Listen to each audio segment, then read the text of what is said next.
Boker Tov, Chok l'Israël, Pinchas, lundi, donc Mishnah Psachim, Perek 7.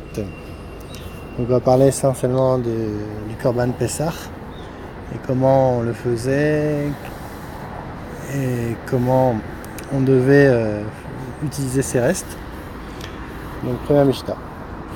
Ketzad Tolin et Pessah. Mevin Shipud Shel Rimon, Tochavo, Mitorpi Bet Nekuvato, Venoten Etka, Vet Bene Meav, de Tocho. Donc on prenait une grande branche de Rimon, de grenadier, et on l'enfonçait dans l'animal par sa bouche et par l'arrière de l'animal, et on prenait ses entrailles et on les mettait à l'intérieur et on faisait cuire tout ça, on le faisait griller.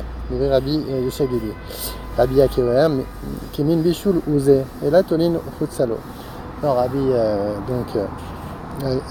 Rabbi Akiva nous dit non, si tu mets les entrailles à l'intérieur de la bête, en fait, ce qui va t'arriver, c'est que tu vas en réalité provoquer que ces entrailles cuisent à l'intérieur de l'animal. Même si tu les fais griller, ça va cuire à l'intérieur. Et donc, comme on sait qu'on n'a pas le droit de cuire le Korban Pessah, uniquement de le faire griller. Mishnah Bet, En Solin et Pessah, Lo al Shipud velo al Arsala.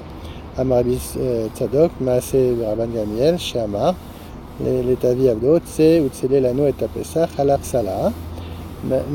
Naga Becharso Shel Tanu, Ilklof et Makomo, Natan Meretavo, al Acherez, Vechazar, Alav, Itol et Makomo.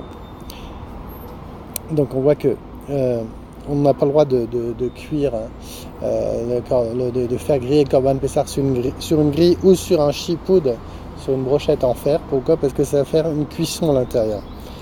Et on voit pourtant que Rabban Gamiel a dit à son serviteur, fais-nous griller le Korban Pessah sur un grill. Alors, si Naga Becharso, maintenant s'il a touché le flanc du tanour, et il va falloir éplucher quelque part la viande où l'endroit a touché le flanc du tanour, parce qu'en fait ça a été rôti et c'était cuit et non grillé. Nataf meretavo ala cheres vechazar alav, donc le jus qui va s'écouler, il est parti sur l'argile du tanour et il est revenu sur lui, donc ça fait une sorte de cuisson.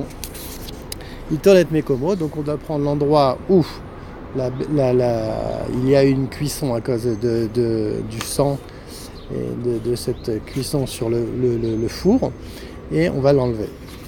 Nataf meratse. Alors, Nitma Shalem Orubo. Sorfi Noto Lifne Abira Meatse Amaracha.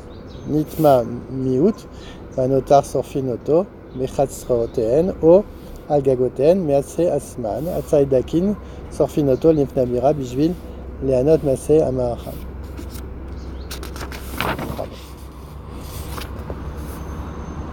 Notaf Sacho Beshemen Trouma Im Chaburat Akwanen Yochlu Im Israël Im Chayu Yadichenu Im Saliu Yeklof et Achitzon. Donc, si ils ont enduit la peau du Korban Pessah avec de l'huile de Trouma, si c'est d'une Chaburat Akwanen, il n'y a pas de problème, ils peuvent manger. S'il y a des Israël dedans, donc si l'animal est vivant, on le lave. Et par contre, s'il a déjà été cuit, on va éplucher, on va enlever tout l'extérieur de l'animal, et on va enlever cette peau qui a été en contact de l'huile de Trouma. Sachob Beshemen Shel Maaser Sheni, Loes Damim Al Bene Chabora. Maintenant, si on a mis de l'huile avec de l'argent de Maaser Sheni, on n'a pas le droit de prendre l'argent des gens de la Chabura, parce qu'on n'a pas le droit de poder, de racheter du Maaser Sheni à Yerushalayim. Mishnadet, Chamisha Dvarim Bain Betuma Venan Nechalin Betuma. Haomer, Ushtalechem, Velechem Apanim, Vezifre Shlamim, Shlametzibur, c'est Racher Chodashim. Donc il y a 5 choses qu'on ne doit pas manger Betuma, c'est le Homer. l'offrande d'Yomer, les 2 pains de Shavuot, le lechem apanim qu'on amenait chaque semaine, les ifrei shlamei tzibour, donc tous les shlamim du tzibour, et le seir de Rosh Chodesh. Par contre, le Pessah Sheba Betouma, si le rov du tzibour est Touma, Nechal Betouma, on a le droit de le manger Betouma. Chez Loba Metrilato, et là l'Achila. La mitzvah du Korban Pessah, c'est dans l'Achila. Donc on a été Mekil si tout le tzibour est tamé. Mishnahé, Nitma Abassar, Ve'achalev Kayam, Enozorek et Adam. Donc on va voir qu'il y a une choumra dans le Korban Pessah par rapport aux autres choumot, que si la viande est tamée et le chelev est bon, on n'a pas le droit de faire la zrikat adam du korban. Maintenant, nitma chelev ou basar kayam, zorek et adam. Par contre, si c'est le chelev, la graisse qui a été tamée et la bassar est tahor, on a le droit de faire la zrikat adam. Medubakim ou bemukdashin enoken. Et là, afalpi shenitma basar vechelev kayam, zorek et adam. On voit que dans les mukdashin, même si le chelev, si la bassar, si la viande, elle a été tamée et le chelev, il est tahor, alors on a quand même le droit de faire une zrika, ce qui est une chumra pour le korban pessah, qu'on n'a pas le droit de le faire. On ne devra pas faire des zrika si la bassar, la viande du korban est tamée. Nitma akal orubo, o shayu akoanim tmeim vakal torin, yaase betuma. Donc on a vu que si le rov du kal est tamé, ou que c'est des koanim qui sont tmeim, on a le droit de le faire betuma. Nitma miut akal. Donc s'il y a juste une minorité qui a été tamée, alors eux ils devront faire un Pessah Sheni, un Torin aussi net Arishon. Donc ceux qui sont tahor ils vont manger normalement, Vatmeim aussi net Sheni, ils vont faire Pessah Sheni parce qu'ils sont tamés. Mishnah Zayin, a Pessah Sheni Zrak Damo Ve'acharkach Noda Sheu Tamé, Atzit Meratze. Donc on a fait la zrika du dam de Pessah, et ensuite on s'est aperçu que le korban était tamé. Le tzitz du Kohen Gadol, donc la couronne qu'il a sur la tête, a le pouvoir de rendre tahor, de rendre kasher, et ça va être meratzé le korban. Et donc le korban sera bon malgré tout. Nimsa agouf, nitma agouf, en atis meratzé. Par contre, si c'est par exemple le kohen qui est tamé, ou c'est le bal qui est tamé, là le tzitz n'aura aucun effet. Mipne chamou anazir et aussi Pessah, Atzis Meratse al Tumat Adam, Ven Atzis Meratse al Tumat Aguf. On l'apprend du Nazir parce qu'on voit qu'un Nazir qui fait son Korban Pessah, on voit que c'est uniquement Meratse sur le Korban et pas sur la personne elle-même. Nikmat Tumat Ateom, Atzis Meratse. Maintenant, le Tumat Ateom, c'est un safek, c'est de la Touma qui vient des entrailles de la terre. Et le tzitz, donc la couronne du Kohen Gadol, a le pouvoir de rendre tahor ce qui est tamé, et donc c'est miraté. Mishnah Chet. Nitma shelem orobo, shofrinoto lifnei abira, meatse ameracha. Alors, donc si il a été tamé, le sang a été tamé, on va devoir verser, on va devoir, si le korban a été tamé, ou une majeure partie a été tamée de ce korban, on va devoir le brûler dans un endroit qui s'appelle la bira, sur un bûcher. Nitma miuto, anotar sorfinoto, be chatzroteen, o al gagoteen, meatse atzman. Donc on va brûler, on brûlera le reste sur les toits des propriétaires, et avec des bois. Et on voyait que les Hatzaïkanin, donc les radins, sorfinoto, lifnabira, bishvil, la note, meatse amara. Qu'est-ce qu'ils faisaient les radins? Ils brûlaient ce korban pour profiter de de la chaleur, de la maracha, du chauffage, pour ne pas le jeter. A Pessar, Sheyatsa, Oshenitma, Isrof Miyad. Donc un Pessar qui est sorti de la ville, l'enceinte, il sera ou qui a été tamé, on doit tout de suite le brûler. Maintenant, si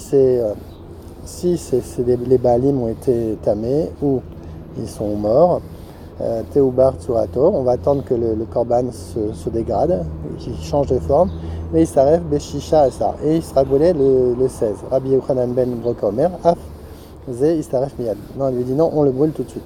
Les fichiens lo ochalin, puisque comme on ne va pas le manger, donc il vaut mieux le brûler tout de suite. Mishnayud, Atzamod, Vagidin, Veanotar, Isrefu, Beshisha Asar. Donc, le reste qui reste du Korban Pessar, donc les os, les nerfs, tout ce qui reste de la nuit, on doit le brûler le 16. Chashisha Asar Liot Beshabbat, Isrefu Beshivas. Donc si le 16 c'est un Shabbat, on le brûlera le 17. Les fiches Endochin Loet à Shabbat, Velo et Yom Tov, parce que on n'est pas doché, ce n'est pas doché ni à Shabbat ni Yom Tov. Kol anechal beshor agadol, yochal bigde arach. Donc tout ce qui est mangeable dans un shor agadol qui devient dur, ça sera mangé dans le gedi arach. Rachek nefaim, donc le haut de ses épaules, veasrusin, le cartilage, vachorer et emsa bepesach ataor, areze loke arbaim. Celui qui casse l'os du korban pesach, il sera frappé 40 coups. Aval amotir betaor, la chober betame, eno loket arbaim. Par contre, s'il en a gardé ou alors il a cassé l'os dans une korban qui était tamée, il n'est pas loqué arbaim puisqu'il n'était pas apte à être un korban pesach, donc il ne sera pas loqué, il n'aura pas les 40 coups. Mishnah Yudbet. Ever shiatza miksato, choter hachemagia letzem, vekolef hachemagia leperek, vechoter. Donc si un membre du korban est sorti un petit peu de l'enceinte, on va devoir le couper jusqu'au perek, jusqu'à son articulation, et on coupe. Ou bien mugdashin, kotsetz, bekofitz. Si c'est dans les mugdashin, on peut le couper avec une sorte de grosse hache. On n'a pas peur de casser l'os. Par contre, on prendra plus de précautions pour le korban pessar parce qu'on n'a pas le droit de casser l'os. Chez Enbo Mishum Jvirat Haetzem, Mina Agaf Lifnim, Kelifnim, Mina Agaf Lechutz, Kelachutz. Donc maintenant, il y avait une sorte de butoir dans les portes. À l'intérieur, c'est comme de ce butoir, c'est comme à l'intérieur.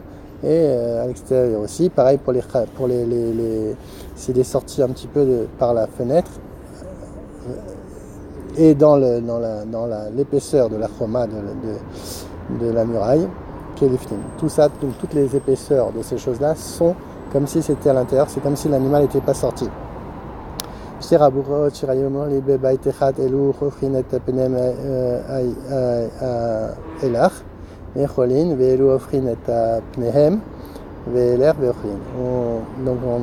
il y avait une chaboura, ils ont le droit de se séparer en deux, ils mangent chacun d'un côté et ils mettent un